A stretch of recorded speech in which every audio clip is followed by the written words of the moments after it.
Okay.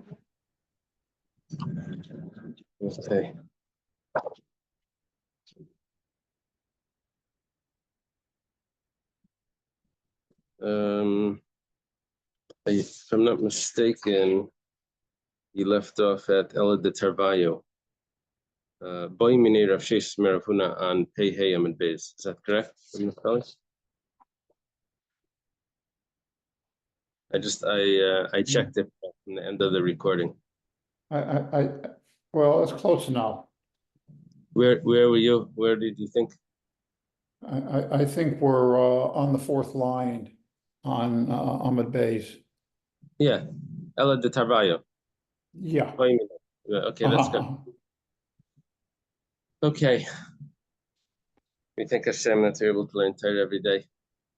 In this class of learning, we should have basic Mikdash immediately for learning. Thank you.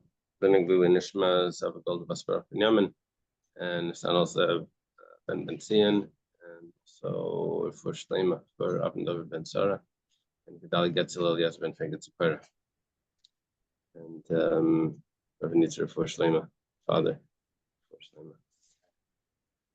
Okay, take a look over here. By Minei Rav Sheshis Mirafuna. Sheshis asked Rav Huna the following question. Caleb Shalekech B'Shus Meicher, Kana Lekech Elai. It's like the basic question that we're dealing with. Acquisition takes place when it transfers possession from one to another. Now, let's say you're in the area of the seller, you're in his property, but you have your own utensils. So do we say that the surrounding area, the larger area, takes over, and it's considered like it's still in the area of the seller? Do we say that this smaller individual container here, this little basket, that's yours, that's significant, and that's the property that it's in? It's in your property because it was put into your basket. We had this discussion in Gittin. When someone throws a get, it's going to come up again over here. When someone throws exactly this case. We'll see. Someone throws a get to his wife and it lands in her basket. I just want to point out that yesterday we said that Caleb Shaladam Kainalai Cholmakin. Yesterday we learned that a person's utensils acquire everywhere except if it's a Rishus Harabim. Which would mean even if it's B'Shus Meicher, even if it's in the possession, in the property of the seller, you can still acquire. That's what that would mean. However, the Rashbam spoke out, and the Gemara is going to explain this as well, that's when the person said, let your kalim acquire. The seller said, let your kalim acquire. Here we're talking about where he doesn't say that. Here it's just minastam. Just puts it into your basket. Now today, what happens because of the it's too much plastic going around, it's not good for the environment. So there's some stores, they make you bring your own bags.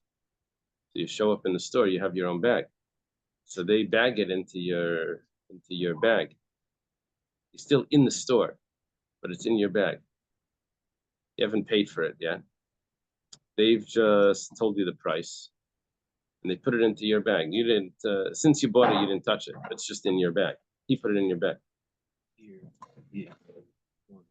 Acquisition is like once you walk out of the door. Hillel's saying that in Florida, acquisition is once you walk out of the door. So if it breaks in the store, they give you another one. It's not even yours yet. So really, in the store itself, even after you paid for it, you can't really eat it. You can't snack on it on your way out. You could eat it before. You could eat even before you pay for it. In the store, you're allowed to eat it? Don't have the wrapper. You take the wrapper to the register. Oh, okay. Is that true? That you're allowed to open up things in the store and you just pay for it when you get to the counter? I'm not going to tell my grandchildren that. What if it's sold by weight? I see people all the time like eating grapes and stuff. What if it's sold by weight? That doesn't sound honest. No, if it's sold by weight, no. So what I was saying, like if a bottle of water. Oh, a bottle of water. You're going to pay for the same thing anyway. I hear what you're saying. Okay. Caleb Shalikeach, Rishus Meicha, Kana Lekeach Elai. Amar Le, so Rav Huna responds to Rav Sheshis. Tanisua. We learned this in I think it's a Mishnah. Yeah? Mishnah. It's a Mishnah in Gittin, the Rashbam says. If he threw a get into her lap, or into her basket, she's divorced. In order for her to become divorced, she has to acquire the get. She put it into her hands, and she lifts it up. That would be a kinyan. But here he threw it into her basket. And where is she standing? In his house. We see that her basket in his house is considered her property. It's a good raya. Amalei Rav Nachman, who was standing on the side of this discussion, he pipes up and he says, "My time, pashtus me'ahi." He tells to Rav Huna, "Why are you answering from that Mishnah? The machlei me'u uchli ba'uchla." Here they translate uchla as an axe. We hit it 100 times with an axe. That means it's already been discussed many times. It's not exactly the way that you're saying it. Yeah. I thought uchla meant a cover of a bucket. Uchla ladana. I wonder if they have in the Quran, if they have an explanation of this word. What do they say over there? Wait. Number 8. An uchla is the name of a weight. Yeah. It's the name of a measure volume. Has been pounded with many blows from an uchla. It's already been refuted. Okay, the concept is the same. I'm curious about that word uchla.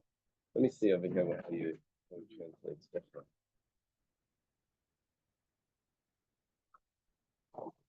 A hammer. And there is a language here, uchla. The Goinim explain that uchla means a hammer in Aramaic. Consequently, the expression uchla means strikes of a hammer. They have a picture as well of an ancient Greek hammer. Yeah, it is. I have two pictures in here. Oops. Let me show you. Two pictures in here. One is a woman with a basket on her head. Another one is a hammer. She got divorced. And she got divorced with the get being thrown on her head. She wasn't the one that was hit with the hammer. She was hit with the get. That picture is showing us what this kolta looks like. Kalta, right. Yeah. Her basket.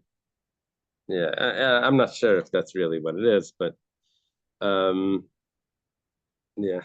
In our modern mind, we would imagine that that's the basket. Okay. Does the sombrero, is that meant to hold things on top? No. Okay.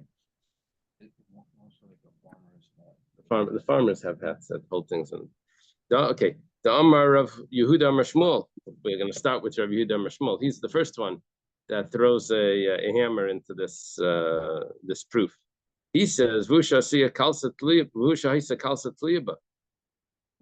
do we say that this basket is going to acquire for her? Because the basket is hanging from her. It's like hanging from her arm. If it's hanging from her, then it's like throwing it into, then it's almost putting it into her hands. She's lifting it up. She's holding it up. It doesn't have to do with the basket, with Caleb Shalekeach. It has to do with she's holding it. Okay, there goes that proof. Let's see another one. Rish Lakish Amar Kshura, Afal Pishe Netliyo. Rish Lakish says that it's tied to her, even if it's not hanging from her. But that's already considered like hers, because it can't be because she's pulling it. But it's considered attached to her. Apparently that's good enough. Ravada Barava says that the basket was between her thighs. So just like where she sits is considered her location, the husband allows her to sit wherever she is. It's not like, you're on my property. He says, no, wherever you sit is considered yours. So if the basket is on her, is in, like, it's almost like in her lap, that's considered her location. And so it's like as if he gave her that area to acquire on it. you can do that as well. You can acquire an area from the seller.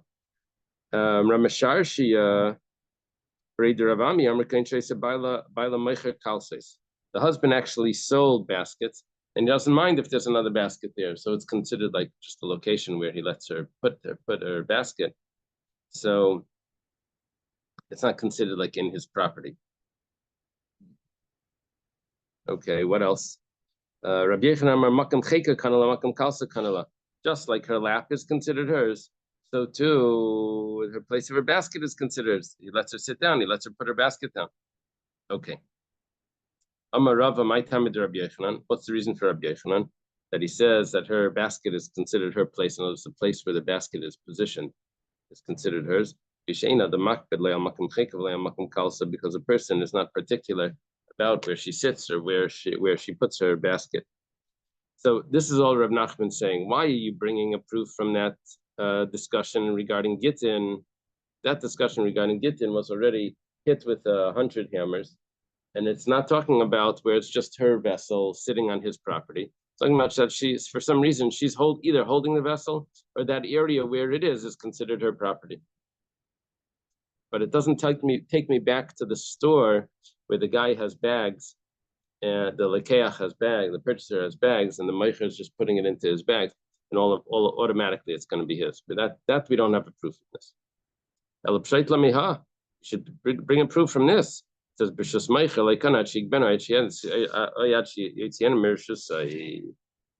going back to the brisa about arba midas b'meichrim.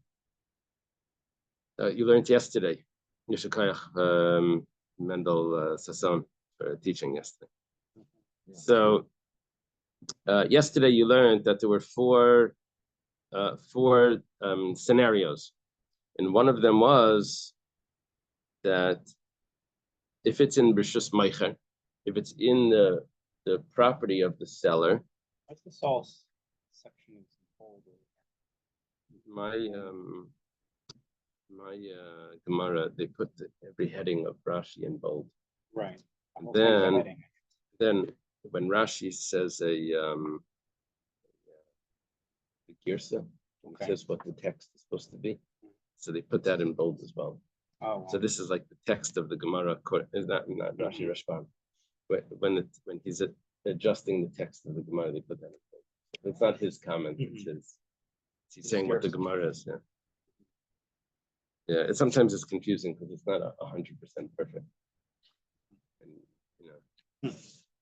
Okay, so it says in this brisa, it says that b'shus meicher, that if you're in the property of the seller, that you don't acquire it until you lift it up or until you take it out of his property.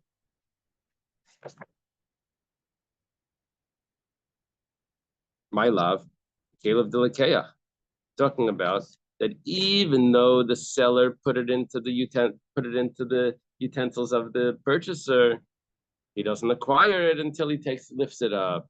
See, it does not work. Caleb de Lekeach, B'shus Meicher, the purchaser's vessels in the property of the seller, it doesn't work. The Gemara says, "Loi, that's not the case. It's not the case. The case is the Caleb de Meicher. He was putting it into his own vessels, and that's why the purchaser needs to pick it up because it was never in his bags.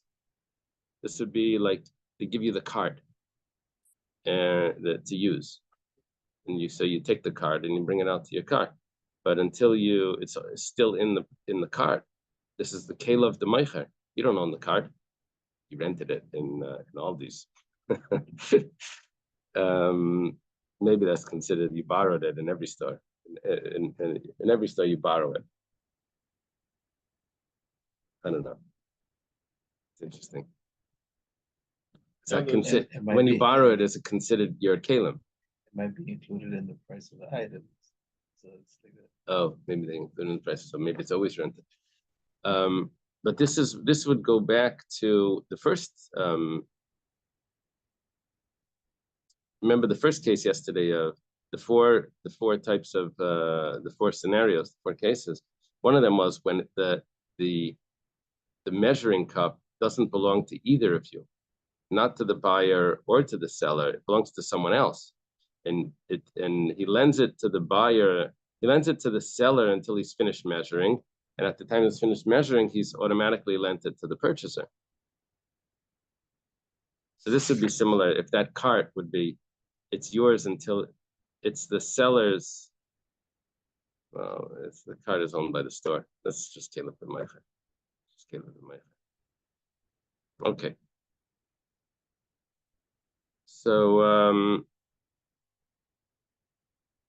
the Caleb the Meicher we're dealing with, the reason why you need to pick it up is because it's in his Caleb. Kumar says, 1 second. There's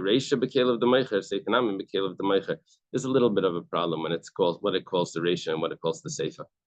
The Reisha means the first part, Seifa means the end part, but it's actually backwards. But okay. Because one part of this price is talking about it's Caleb the Meicher, then the other part of the price must also be Caleb the Meicher, the utensils of the seller. Ema Seifa, let's see that other part of the price, B'shus Lekeach. If you're in the property of the purchaser, even Shekibel of Meicher, once the seller agrees, what does he agree to?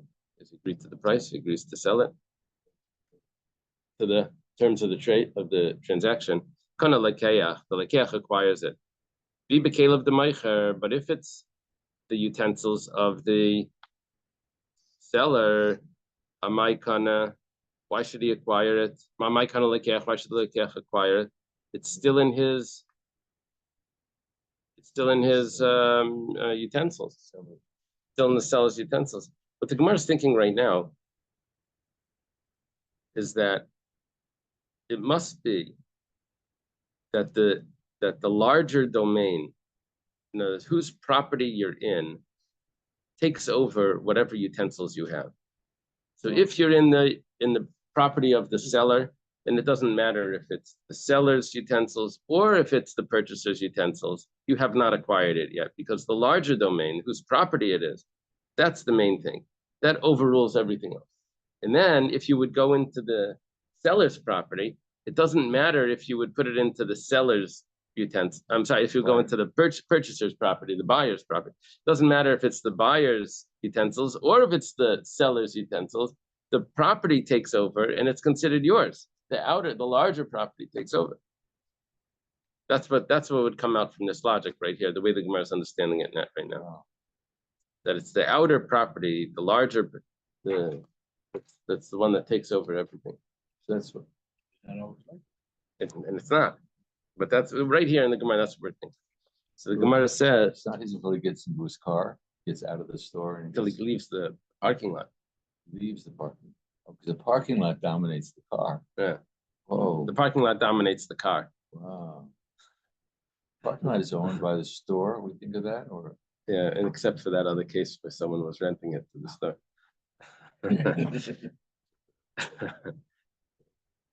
Okay. So the Gemara says no. Seifa asan lekelev de lekeya. There's a problem with parking lots. They're not policed. So it's property of the store, but Walmart parking lots are known for murders that take place in them. So is that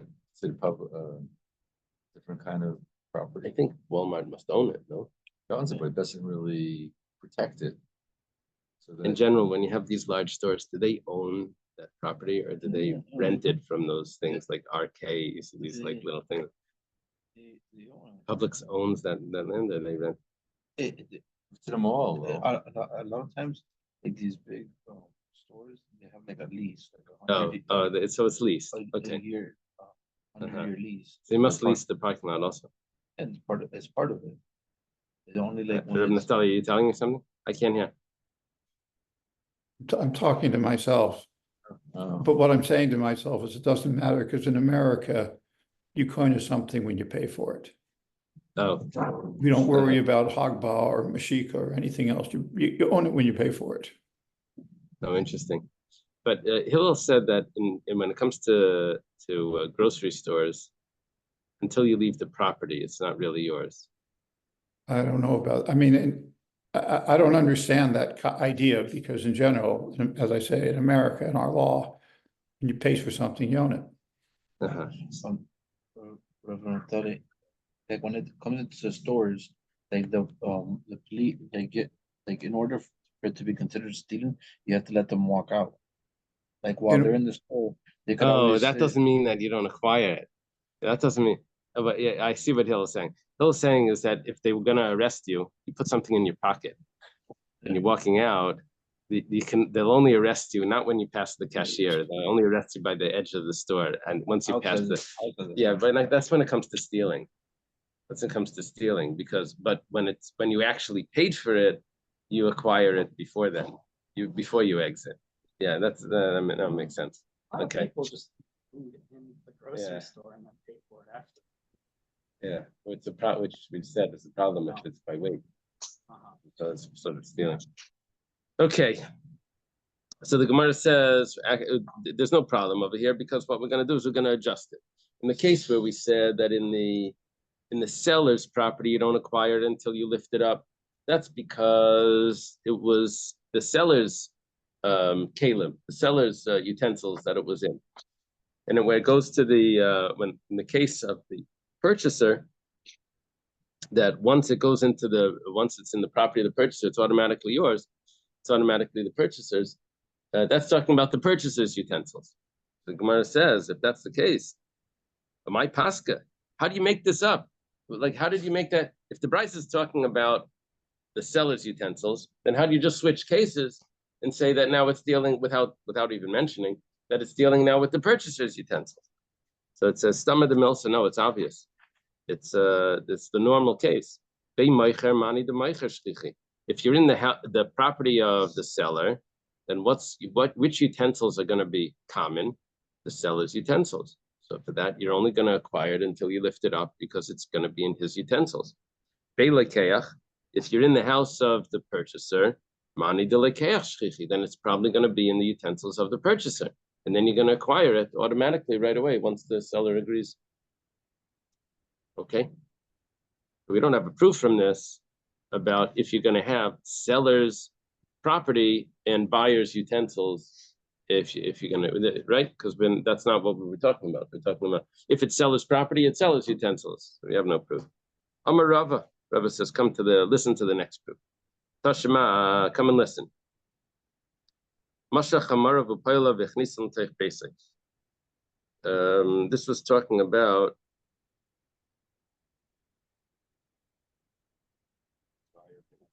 there's a donkey or workers that are holding merchandise, and the buyer pulls them into his house, but it's still on the back of the donkey. It's still on the back of the workers that are not his workers.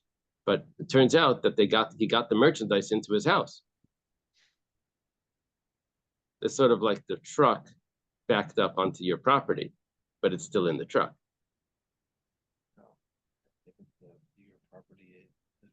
Oh, so that's what we're learning. Is your property overpowering smaller utensil that or do we say no? The utensil is that's the discussion here. Whether you made up the price, but you didn't measure it. You didn't measure it means you didn't unload it.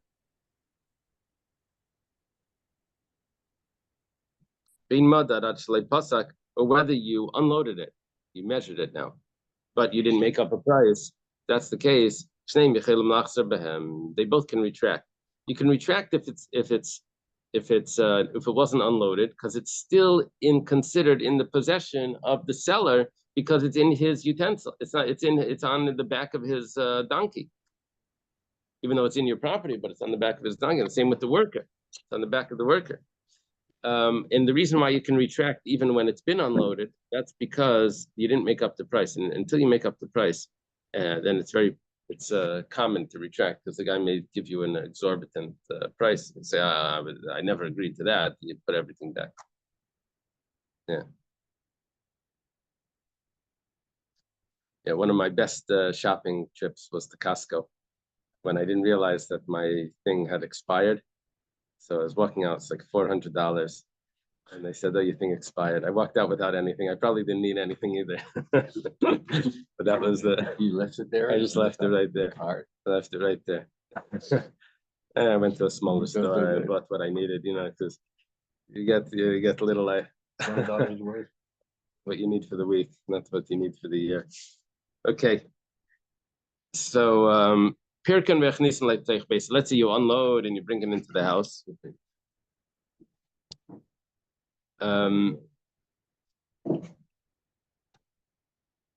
Pasak, then if you made up the price, actually mother, then you didn't. That would mean you didn't put it into the utensils of the you didn't unload it. But you already can't retract. So doesn't matter who took it off the camel, the donkey rather. Doesn't matter who took it off. Once it's put into the possession, the property of the purchaser, he acquires it. As long as they made up the price already.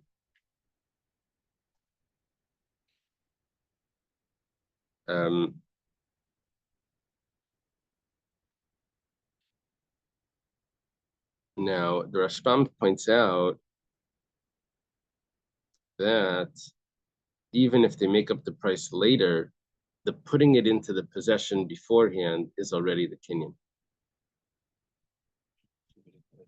It's sort of like retroactive, yeah.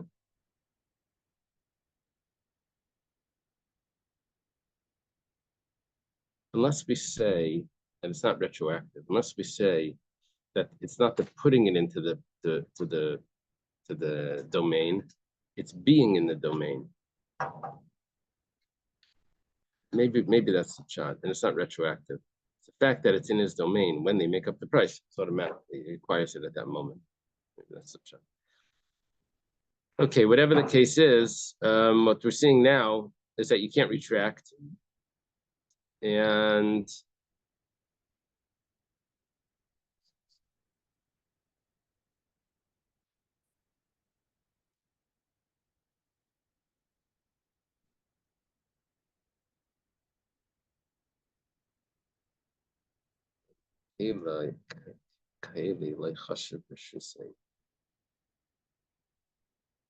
let's go a drop further. Let's say you didn't make up the price, but you measured it and it's already unloaded, but you didn't make up the price. Then they can both retract. Now the Gemara says like this: now the utensils of this is the wording here is so odd. It's the way it's written is it's exactly the opposite of what you would have thought. I'll show you. It says if the utensils of the seller don't help, then don't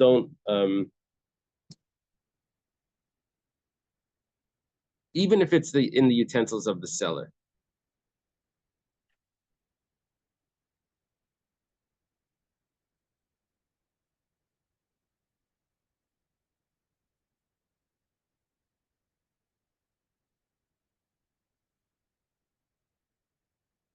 I think what we're talking about that it's on the back of the donkey, but it's still in the vessels of the seller, and it's put into the property of the lekeach. I think that's how it's working. Does it spell that out? The Rashbam said that just drop off the sacks in the guy's house. The whose sacks were they? The The seller sacks. Even though it's in the seller sacks, but nevertheless, the purchaser acquires it because it's in his property. So the way the Gemara writes it here is the utensils of the seller that's in the property of the purchaser. Loikana doesn't acquire for the seller. You would think acquire means the purchaser, but doesn't keep it acquired to the seller. Yeah.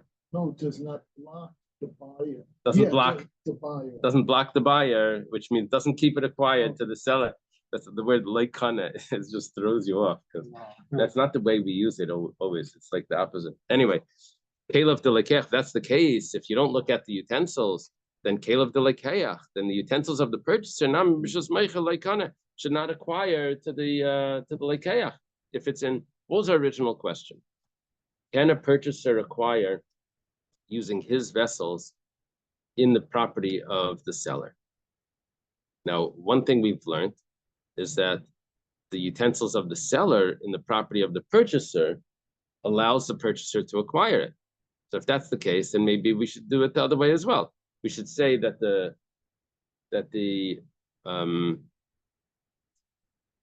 utensils, buyer's utensil is in the seller's. the buyer's property. utensils in the seller's property, he should not be able to acquire it. Because what we're looking now is at the main property and not that individual little container.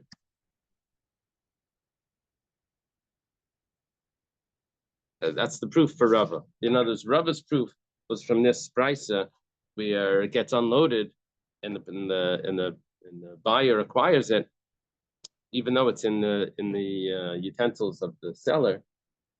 So we think the same thing is that if it's going to be in the utensils of the buyer in the seller's property, that he shouldn't acquire it because the main thing is the property, not the utensil. So that's Rava's proof. Amar Rav Nachman bar Yitzchak. Rav Nachman bar Yitzchak says, how do you know that that's the story? This was all an assumption, Rava, that you made, that when you unloaded it, you still had it in the sacks of the seller. Maybe b'sheshavchan. Maybe he poured it out onto the floor. He just dumped it. And there were no sacks there. The reason why the buyer acquires it is because it's straight on his floor. Ikbid Rava. Rava was annoyed by this. He was the one that was bringing the proof. And Rav Nachman bar Yitzchak just says, he says, Midi Shavchan Ktani. Does it say that he poured it out? Pirkan Ktani. It says that he unloaded it. Unloaded it means that he took off the bags, took off the sacks. It doesn't say he poured it. How do you unload? Unload is you unstrap it and then you take the bags down. In sacks usually. Seller's buyer. Elamar Mar Baravashi, rather Mar Baravashi says b'misachle de tume. Maybe it's talking about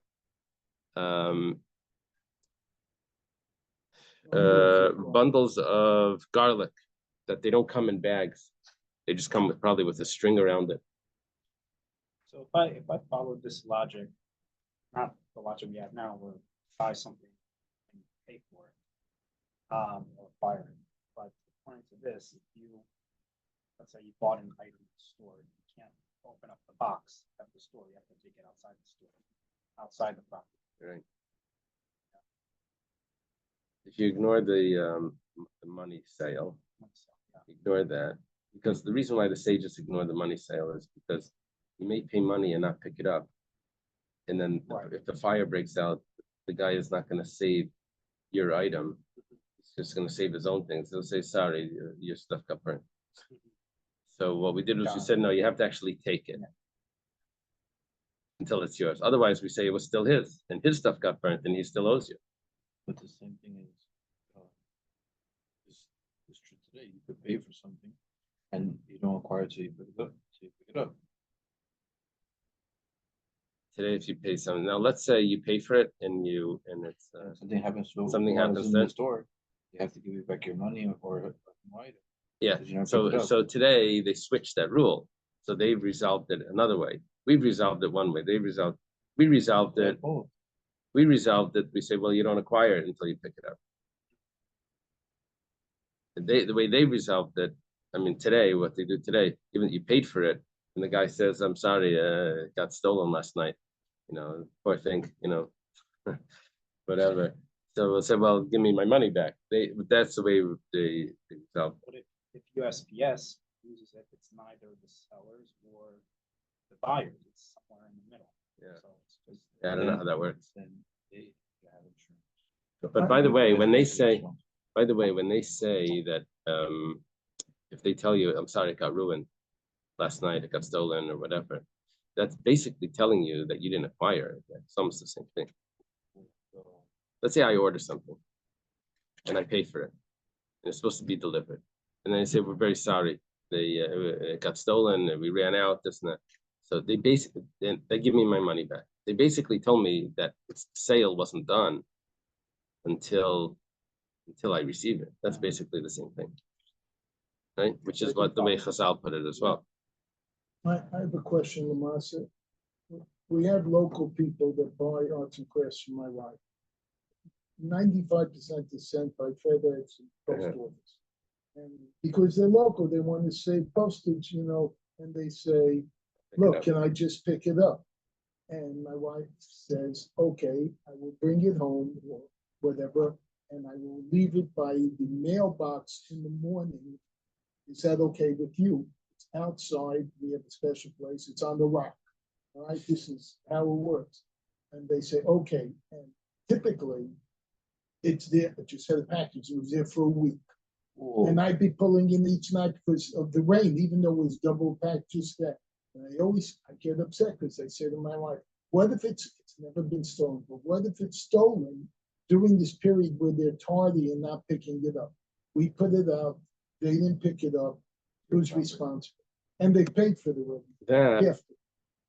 That is a Gemara in Bava Metzia. When you say send me the item, they say, who should I send it with? They say, well, send it with him. Once they say who to send it with, then who's the person becomes a shliach of this or shliach of that. If they tell you, this is a rock. I know, but if they tell you to leave it there, then they're taking responsibility, unless it's still in your property. No. Oh, that's outside. Yeah, it sounds like they're taking responsibility if they're telling you to leave it there. It's never been stolen. I just want to be prepared. Okay. Amalei huna breid marzutra l'Ravina. Don't hit the rock. Rav Huna, the son of Marzuch, says to Ravina, Michti, Pirkan Ktani. Michti, and this is not a question, you have to read this direct. Michti, let's see. Pirkan Ktani. It says that he unloaded it. Mali Pasak, Mali Lai Pasak. What's the difference if he made up the price or he didn't make up the price? No, we know the answer to this already because we discussed this before. But Amalei, he responded to him, Pasak Samchadaite, Lai Pasak Lai Samchadaite. If he makes up the price, then it's already, he relies on the fact that the deal's done. If he didn't make up the price, then he doesn't consider it the deal done because the guy may change his mind right when he hears the price. So that's, okay, we knew that answer, but we knew it because the Rashbam was telling it to us from the Gemara over here.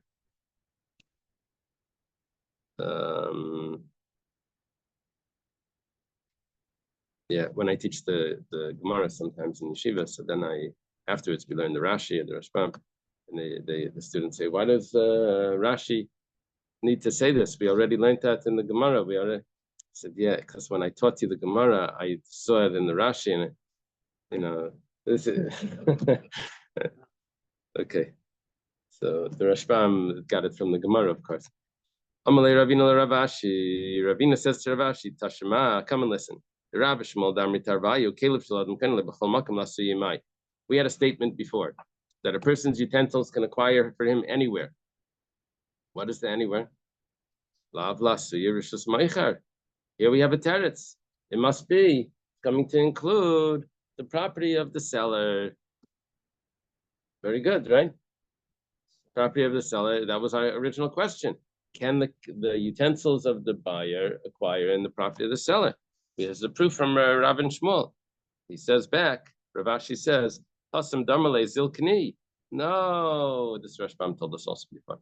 Over there, he told them to go and acquire it with your utensils. Right? He said, Yikne Kelecha. Okay. We were asking if he didn't say that. Tanan Hasam, okay, we'll get another proof. When it comes to property that has guarantee, which is referring to realty, you can acquire that with money, documents, or with showing ownership. If it doesn't have guarantee, then which means personality, you have to acquire it with pulling. In Surah, this was taught in the name of the following statement. Was taught in the name of Chizah, but they taught in the name of Rav Kana. And some say that it was Rava that said it. But what was the statement that we're arguing? Who said it? When do we say you acquire it with pulling it? That's only things that are not lifted up normally. But things that are normally lifted up, small items, you lift it up. That's bagba in Mimashichalai. Then you have to acquire it with lifting it up, not with pulling it. It would be odd if someone purchases a cell phone and he doesn't lift it up, he just pulls it on the floor, drags it on the floor. that wouldn't be acquiring it. And anything that's small, that you hold in your hand, that you can pick up is okay. Yosef Abaya is sitting with Kamal Shmaita. He's saying this over. Esvi Ravada Bar Masna La Abaya. Ravada Bar Masna asks Abaya the following question. Again, of Kis B'Shabbos, we had this in Baba Kama. What daf? Shabbos. Oh no, Shabbos Daf Tzadik Aleph. Again, of Kis B'Shabbos, someone steals a wallet on Shabbos. He's chayiv. He has to pay for it. Now, of course, he has to pay. He stole. The Gemara is telling us that he doesn't get capital punishment. Well, not that he doesn't get that. The capital punishment that he gets when he carried it out on Shabbos does not take away from his payment that he owes for stealing it. Now, the only explanation for this would be that if you stole it before you violated Shabbos, but if you stole it and violated Shabbos simultaneously, then you won't have to pay for it because the kamle b'deramene, you only get the more severe punishment. You don't get the lesser punishment. Two punishments together, you only get the more severe one. I thought we had in Baba Kama. I don't know why he's not saying it. Because this one is connected with Shabbos. The one that we learned wasn't with Shabbos. There was like two other things. It was had to do with monetary.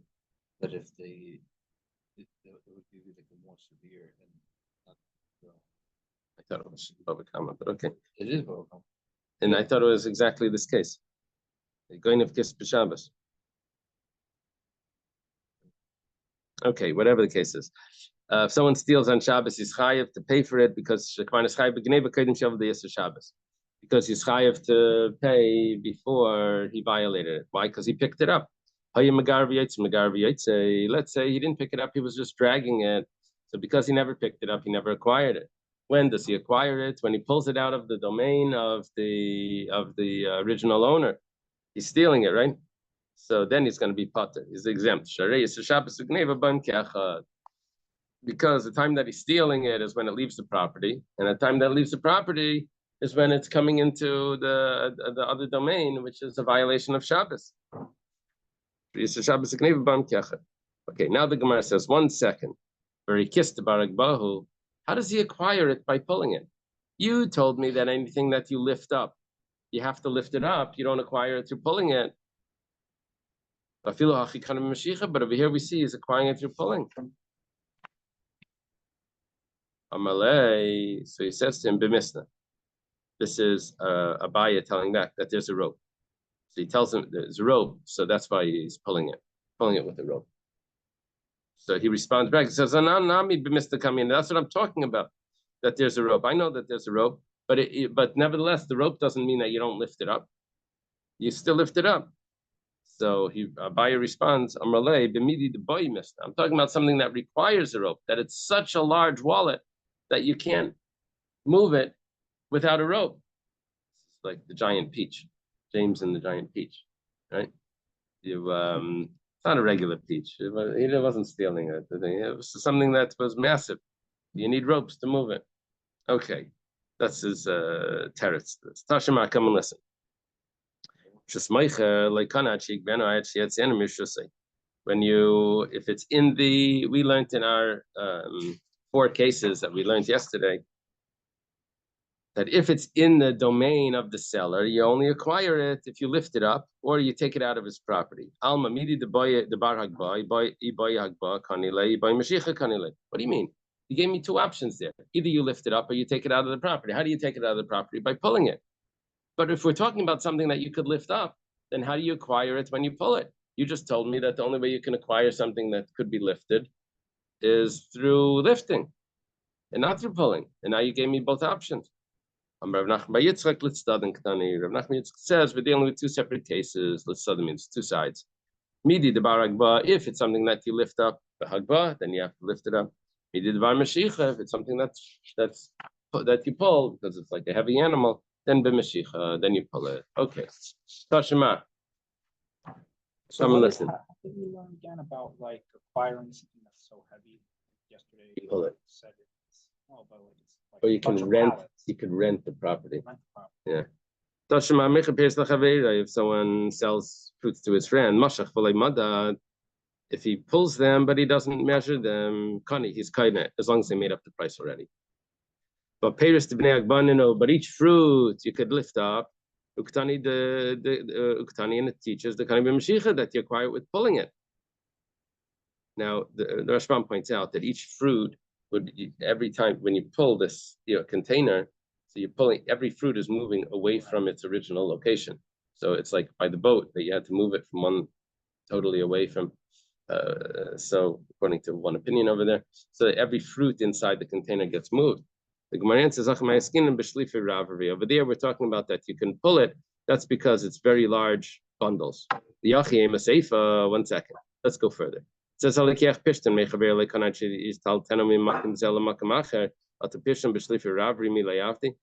over there do you have to lift it up and you can't pull it by the flax? It says by flax, you have to lift it up. You have to remove it from its place. 1 second. Flax, they don't make big bundles. It should be exactly the same like the fruits. They do the fruits in big bundles. They do the flax in big bundles. When it says shani pishtan the mishtamit, flax is different because it falls out. So therefore, they don't do it in those big bundles. That's why you lift it up. Amalei Ravina Ravashi Tashima. Come and listen. Ravina says to Ravashi, Behema gasa, a large animal, niknas b'masira. You don't have to even pull it. You just have to hand over the reins. You say, here it is. It's yours, like giving the keys. Ba'adaka bagva. And the small animal, you have to lift it up. Divrei Meir, that's Reb Meir's view. Reb Shimon ben Elazar v'chachamim Maimrim. Reb Shimon ben Elazar and the chachamim, they say, Behema daka b'mashicha. A small animal, you have to pull it. Take my elephant. Have the key, you don't have the password. You pull it. Problem is, a small animal, you can lift it up. You can hold a sheep, you can hold a little goat, you could lift it up. But the barag bog, Tani the kind of Mashiach, you could lift up one of those animals. It's like a dog. You could lift it up, you can carry it. Why are you telling me that you pull it? If we said anything that you can lift up, you have to lift up. Shani behema the sarche. The Gemara answers that an animal likes to grip the ground. When you try to lift it up, it's pushing itself back down. We don't require you to lift it up because that's not the normal way of doing it, because it likes to stay on the ground.